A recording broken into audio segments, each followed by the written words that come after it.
भारत में बैंक विलय 2025 नवीनतम अपडेट। भारत में 5 बैंकों के विलय के संबंध में जो खबरें सामने आ रही हैं, वे मुख्य रूप से मीडिया रिपोर्ट्स और सरकारी सूत्रों से प्राप्त प्रस्तावों पर आधारित हैं।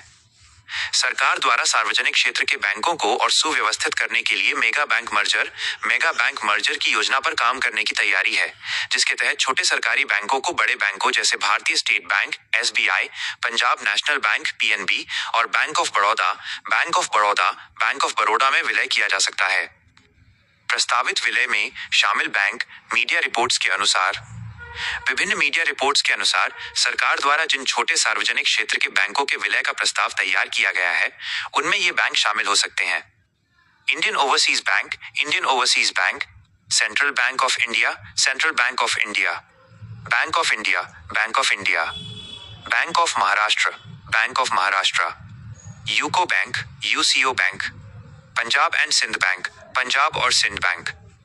नोट: यह ध्यान रखना महत्वपूर्ण है कि इन बैंकों के विलय के संबंध में सरकार या RBI की ओर से अभी तक कोई औपचारिक घोषणा या निर्देश जारी नहीं किए गए हैं।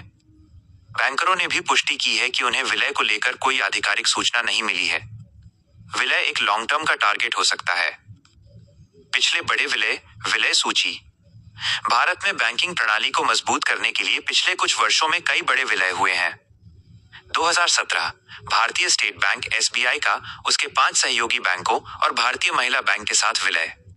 2019 देना बैंक और विजया बैंक का बैंक ऑफ बड़ौदा में विलय। 2020 1 अप्रैल से प्रभावी। ओरिएंटल बैंक ऑफ कॉमर्स और यूनाइटेड बैंक ऑफ इंडिया का पंजाब नेशनल बैंक (PNB) में विलय।